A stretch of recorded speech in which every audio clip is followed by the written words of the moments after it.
High রে কপাল, জীবনটা হয়ে গেল রুটির মতো। রুটির যেমন একবার এই পিঠ ভাজো আর একবার ওই পিঠ ভাজো, কাঁচা থাকলেও সমস্যা, খাওয়া যায় না, সেই অবস্থা হলো।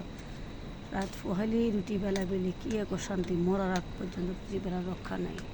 জামাইটারে বলি, তুমি যদি একটু নেতা হইতা তাইলে আমার বাসায় কত কাজের লোক থাকতো, হাত পা টিপতো, কত যত্ন করতো, সেবা করতো। আর এখন আমি নিজেই কাজের বুয়া।